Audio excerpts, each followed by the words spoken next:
ओम शांति। 1 मई 2023 के ईश्वरीय महावाक्य। पहले सुनते हैं मुरली के मुख्य पॉइंट्स।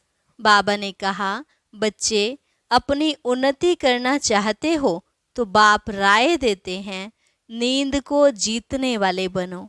जल्दी सोना, जल्दी उठना, यह गुण मनुष्यों को बड़ा बनाता है। अविनाशी बाप तुम्हारा अविनाशी पुरुषार्थ कराते हैं। यह अभी का पुरुषार्थ 21 जन्मों तक चलेगा। ऐसा पुरुषार्थ करने वाला और कोई हो नहीं सकता। तो अब अविनाशी बाप और वर्षे को याद करो। उनकी याद से तुमको राज तिलक मिल जाएगा। इस याद में बहुत बल है। यह कभी नहीं कहना चाहिए कि फुर्सत नहीं मिलती। श्रीमत पर रात को जागकर याद में रहने की प्रैक्टिस करो। 2-3 बजे अमृत वेला कहा जाता है। उस समय बुद्धि की यात्रा करना बहुत सहज है और मदद भी बहुत मिलेगी। तुम सवेरे उठने की आदत डालो और याद का चार्ट रखो तो पक्के हो जाएंगे। रोज सुबह उठकर स्वदर्शन चक्र फिराना है, इसमें थकना नहीं है। गृहस्थ में रहते पहले पहले अपने बच्चों पर रहम करना चाहिए। उनको भी ज्ञान योग में होशियार बनाना है, बाप का वर्षा दिलाना है। और लास्ट में बाबा ने कहा, यह स्वमान सदा याद रखो। तुम्हारे जैसा नॉलेजफुल, अक्लमंद सृष्टि भर में कोई नहीं हो सकता। तुम इस भारत को स्वर्ग बनाए 21 जन्मों के लिए स्वर्ग का मालिक बना रहे हो। अब तुमको कंप्लीट फिलैंथ्रोपिस्ट बनना है। जो जैसा अपने को इंश्योर करेंगे वैसा फल मिलेगा। और अब सुनते हैं महावाक्यों को विस्तार से। मुरली का सार। मीठे बच्चे, अपनी उन्नति के लिए अमृत वेले उठ बाप को याद करो। सवेरे का समय कमाई के लिए बहुत बहुत अच्छा है। प्रश्न, सदा सलामत रहने का आधार क्या है? सदा सलामत किसे कहेंगे? उत्तर, बाप की श्रीमत ही सदा सलामत बनाती है। कभी भी कोई दुख और तकलीफ नहीं होगी। तुम बच्चे इतने तकदीरवान बनते हो जो कभी किसी प्रकार की चोट नहीं लग सकती। निरोगी काया बन जाएगी।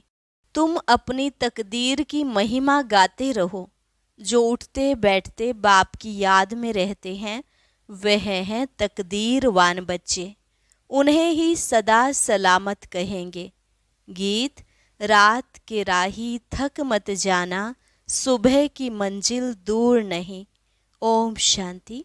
मीठे मीठे पुरुषार्थी बच्चे, इस गीत का अर्थ तो स्वयं जानते होंगे। नंबरवार पुरुषार्थ अनुसार जो यात्रा पर उपस्थित हैं वे ही यथार्थ अर्थ समझते हैं। अब यह यात्रा है रात की और जिस्मानी यात्राएं होती हैं दिन की। अमरनाथ बद्रीनाथ पर जाते हैं तो दिन को सफ़र मुसाफिरी कर रात को सो जाते हैं। और तुम बच्चों की मुसाफिरी है रात की। दिन में तो तुमको शरीर निर्वाह अर्थ काम करना पड़ता है। नौकरी पर जाते हैं और माताएं घर संभालती हैं।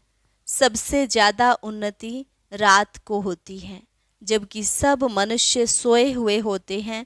तुम्हारी उस समय बड़ी अच्छी यात्रा हो सकती है। भक्त लोग भी सवेरे अमृत वेले में याद में रहते हैं। बच्चे अपनी उन्नति करना चाहते हो तो बाप राय देते हैं, नींद को जीतने वाले बनो। 5000 वर्ष पहले भी कहा था, भले सवेरे सो जाओ।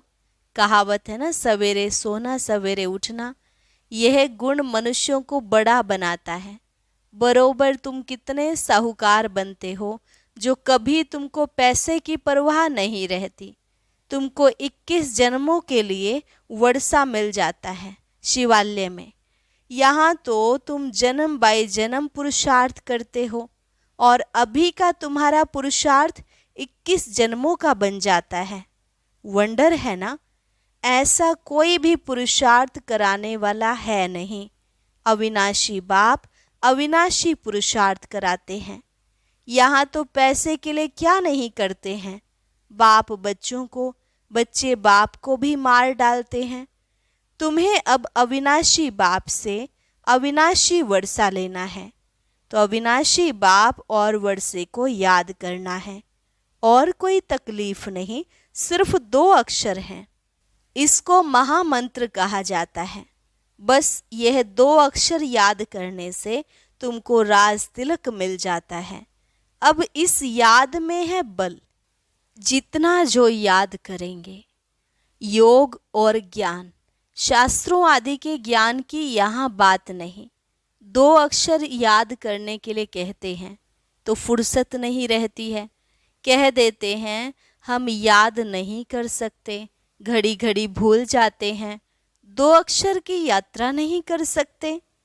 तुम लोग गीत, कविता, डायलॉग बनाते हो, याद करते हो।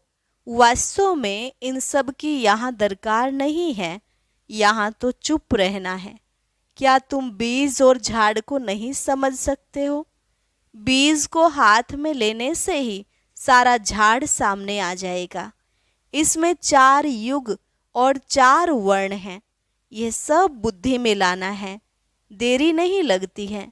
सेकंड में स्वर्ग की बादशाही मिल जाती है। सिर्फ याद में रहना है। सेकंड में साक्षात्कार कराया जाता है। उस समय जैसे स्वर्ग व कृष्णपुरी में है। सिर्फ 2 बातें याद करनी है। एक तो बाप की याद, दूसरा यह नॉलेज बहुत ऊंच है, मनुष्य से देवता बनने की। देवताएं तो पवित्र होते हैं। नॉलेज हमेशा ब्रह्मचर्य में पढ़ी जाती है। जब पढ़कर घर संभालने लायक बने तब बाद में शादी करनी होती है। अपने घर वालों को क्रिएटर संभालेंगे, इसलिए अपनी कमाई चाहिए ना, तो ब्रह्मचर्य में कमाई होती है। आजकल तो धन के भूखे हो गए हैं। थोड़ी आमदनी हुई फिर दूसरा कोर्स करते हैं। अब बाप कहते हैं बच्चों, ये कोर्स बहुत सहज है।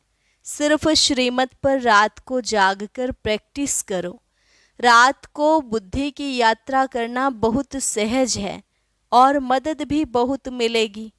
2-3 बजे अमृत वेला कहा जाता है। सवेरे उठकर स्वदर्शन चक्र फिराना है। यह बुद्धि का काम है। बाप का फरमान है, निरंतर मुझे याद करो तो तुम्हारे विकर्म विनाश होते जाएंगे, नहीं तो तुम सजनियों को कैसे ले जाएंगे। तुम सजनियां हो पतित, सबके पंख टूटे हुए हैं।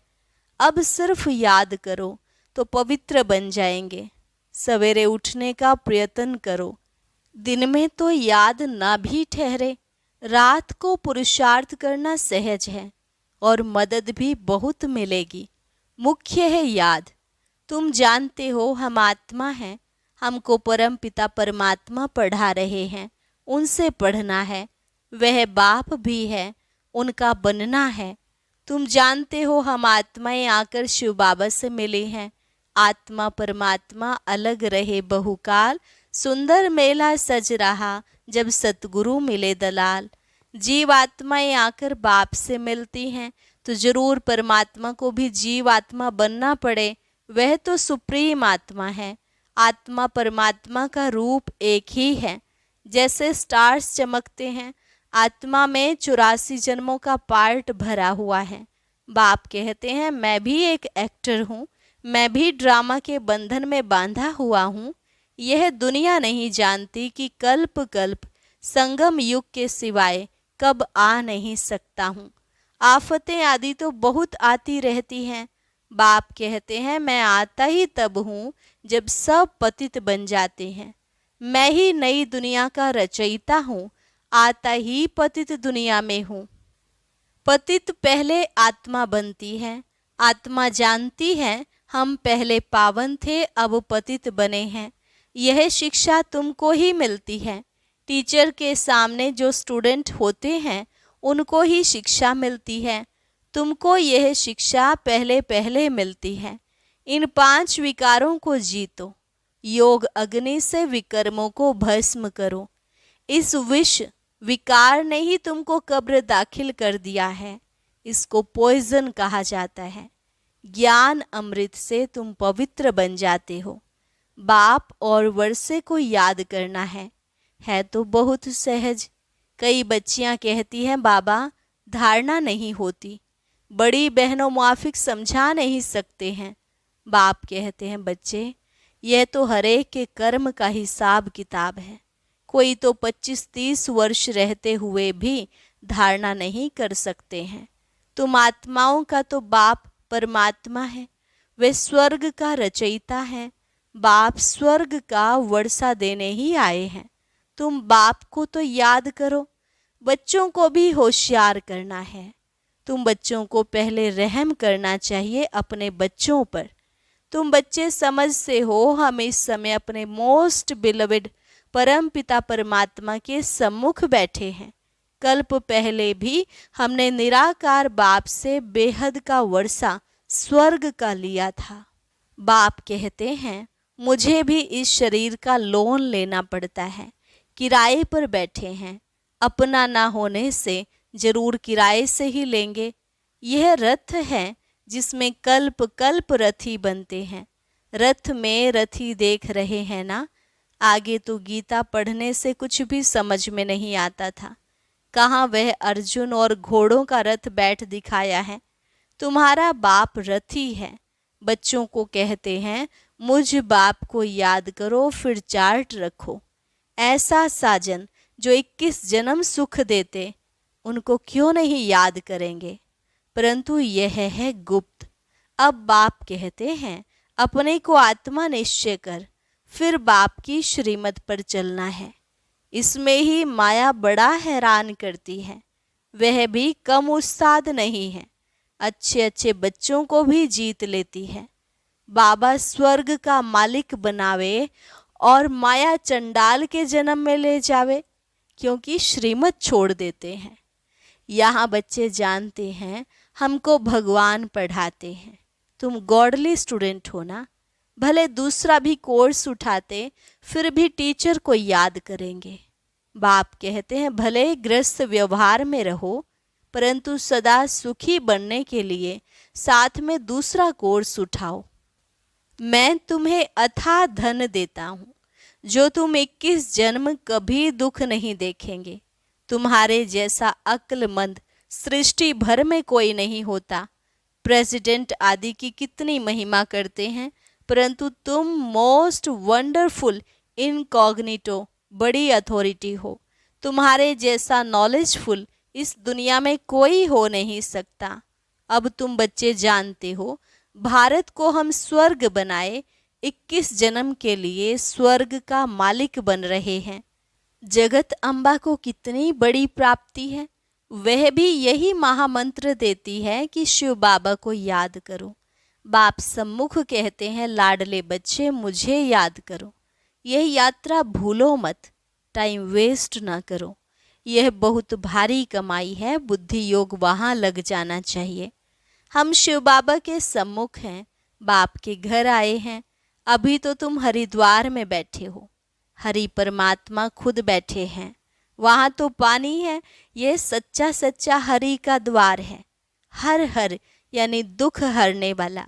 यहाँ वह दुख हरता सुख करता तुम्हारे सामने बैठा है। भक्त लोग जाकर गंगा के किनारे बैठते हैं, समझते हैं गंगा का तट हो, गंगा जल मुख में हो। जब कोई मरते हैं तो गंगा जल पिलाते हैं। अब गंगा पतित पावनी नहीं है, पतित पावन है ही शिव बाबा। हर एक को याद उस शिव बाबा को करना है तो अंतमति सो गति हो जाएगी। ऐसे नहीं पिछाड़ी में कोई बैठ कहेंगे शिव बाबा को याद करो। अंत में आपे ही शिव बाबा की याद में शरीर छोड़ना है। अब हमको शिव बाबा के पास जाना है मुक्ति धाम। सतयुग को जीवन मुक्ति धाम कहा जाता है। धाम रहने के स्थान को कहा जाता है। निर्वाण धाम में निराकार आत्माएं ब्रह्म तत्व में रहती हैं। अब तुम आकर हरि के घर में बैठे हो। दुख हरने वाला एक ही है। अब तुम बच्चों को शिव बाबा और उनका स्वीट होम याद आएगा। बाबा आए हैं अपने घर ले चलने। अब शिव बाबा के स्वीट होम को याद करना है। यहाँ तो कोई स्वीट है नहीं। अब बाप बच्चों को कहते हैं, बेहद की राजाई लेनी है तो रात को जाग कर यात्रा करो। मैं आता ही हूँ घोर अंधियारी रात में, ब्रह्मा की रात पूरी हो, दिन होना है। मैं आता हूँ बेहद की रात और बेहद दिन के संगम पर। तो तुम भी रात में नींद को जीत याद करने का अभ्यास करो। 2-3 बजे के समय को ब्रह्म मुहूर्त कहा जाता है। बाप शिक्षा देते हैं ब्रह्मा द्वारा, रात को जाग मुझे याद करो तो फिर पक्के हो जाएंगे। माया बहुत सताएगी, फिर भी मेहनत करो। इसमें मेहनत सारी बुद्धि की है। उठते बैठते चलते याद में रहना है। बाप कहते हैं, थक मत जाना रात की राही। रात को बहुत मजा आएगा, फिर वह नशा दिन में भी चलेगा। एक तो बाप को याद करो और अपनी तकदीर की महिमा करो। और सबकी तकदीरें फूटी हुई हैं, तुम्हारी तकदीर अब जग रही है, औरों की सो रही है। जिनका बुद्धि योग इस समय धन कमाने में रहता है, उनकी तकदीर सोई हुई समझो। सच्ची तकदीर तुम्हारी जग रही है। पेट कोई जासी थोड़े ही खाता है। भील लोग क्या खाते हैं? मिर्ची और मकई चने का आटा मिलाए रोटी खा लेते हैं। यहाँ तो तुमको सब कुछ मिलता है। तुमको बहुत साधारण रहना है, ना बहुत साहूकारी ना बहुत गरीबी। अब बाप कहते हैं, हे लाडले बच्चे, मुझे याद करो। मैं तुमको नैनों पर बिठाए ले चलता हूँ। मेरे नूरे रत्नों, नूरे जिस्म बच्चों को हमेशा प्यार किया जाता है। श्रीमत पर चलने से सदा सलामत रहेंगे। सदा सलामत का अर्थ बड़ा भारी है। तुमको चोट नहीं लगेगी, कोई तकलीफ नहीं होगी। इतना तुमको सदा सलामत बनाता हूँ। निरोगी काया रहेगी, न काल की ताकत है। अगर अच्छी रीति याद करेंगे तो मदद मिलेगी। जिन्होंने कल्प पहले पुरुषार्थ कर अपनी प्रारब्ध बनाई है, साक्षी हो देख रहे हैं, यह अपने को इंश्योर करते हैं। बाबा भक्ति मार्ग में भी इंश्योर मैग्नेट हैं। ईश्वर अर्थ निकालते हैं, गरीबों को गुप्त दान देते हैं। कोई को शादी करानी होती है तो गुप्त दे आते हैं। गुप्त दान का फल भी ऐसा मिलता है। शो करने से उनकी ताकत आधी हो जाती है। मैग्नेट बाप को कहते हैं, तुम इंश्योर करते हो। जो जैसा अपने को इंश्योर करते हैं वैसा फल पाते हैं। पाप करते हैं तो उसका दंड मिल जाता है। पुण्य का फल अच्छा मिलता है। वह होते हैं हद के फिलैंथ्रोपिस्ट। कमाई में से 8 आना 4 आना भी निकालते हैं। अब तो तुमको कंप्लीट फिलैंथ्रोपिस्ट बनना है। फुल इंश्योर कर देना है। देखो, मम्मा ने सिर्फ तन और मन इंश्योर किया। कन्याओं के पास तो धन होता ही नहीं। उनको ये ख्याल नहीं रखना है। वह फिर तन मन से सेवा कर रही हैं। इसलिए कन्याएं बहुत प्यारी लगती हैं। कन्याएं नंबर 1 में आ जाती हैं। बाबा अधर कुमार था। हाँ, कोई कुमार निकलते हैं। स्वयंवर रच पवित्र रहकर दिखाते हैं तो अहो सौभाग्य। सरेंडर भी पूरा हो, वह बहुत अच्छा पद पा सकते हैं। बाबा समझाते हैं, कर्मों का भोग भी सारा यहाँ चुकतू करना है। मम्मा बाबा को भी कर्म का भोग भोगना पड़ता है। रहा हुआ हिसाब किताब यहाँ ही निकलेगा। ऐसे नहीं, ईश्वर का बना हूँ फिर रक्षा क्यों नहीं करते? नहीं, कर्म भोग तो जरूर यहाँ ही चुकतू करना है। अच्छा, मीठे मीठे सिकिलधे बच्चों प्रति माता पिता बाप दादा का याद प्यार और गुड मॉर्निंग। रूहानी बाप की रूहानी बच्चों को नमस्ते। रूहानी बच्चों की रूहानी बाप दादा को नमस्ते नमस्ते, गुड मॉर्निंग। धारणा के लिए मुख्य सार। पहली पॉइंट, बुद्धि योग से सच्ची यात्रा करनी है। विनाशी धन के पीछे अपनी तकदीर नहीं गंवानी है, सच्ची कमाई करनी है। दूसरी पॉइंट, तन मन धन से पूरा फिलैंथ्रोपिस्ट महादानी बनना है। अपना सब कुछ 21 जन्मों के लिए इंश्योर कर देना है। वरदान, दिव्य बुद्धि के बल द्वारा परमात्म टचिंग का अनुभव करने वाला मास्टर सर्वशक्तिमान भव। दिव्य बुद्धि के बल द्वारा परमात्म टचिंग का अनुभव करने वाला मास्टर सर्वशक्तिमान भव। दिव्य बुद्धि को बुद्धि बल कहा जाता है। इस बुद्धि बल द्वारा ही बाप से सर्वशक्तियाँ कैच कर मास्टर सर्वशक्तिमान बनते हो। जैसे साइंस बुद्धि बल है, लेकिन वह संसारी बुद्धि है, इसलिए इस संसार के प्रति, प्रकृति के प्रति ही सोच सकते हैं। आपके पास दिव्य बुद्धि का बल है जो परमात्म प्राप्ति की अनुभूति कराता है। दिव्य बुद्धि द्वारा हर कर्म में परमात्म प्योर टचिंग का अनुभव कर सफलता का अनुभव कर सकते हो। दिव्य बुद्धि के बल से माया के वार को हार खिला सकते हो। स्लोगन, मास्टर ज्ञान सूर्य बन, सर्व को ज्ञान की लाइट माइट देने वाले ही सच्चे सेवाधारी हैं। मास्टर ज्ञान सूर्य बन, सर्व को ज्ञान की लाइट माइट देने वाले ही सच्चे सेवाधारी हैं। अच्छा, और अब सुनते हैं आज का अव्यक्त ज्ञान मोती। ये एक बहुत संस्कारितापूर्ण वीडियो है, जरूर देखें, कोई भी मिस ना करे।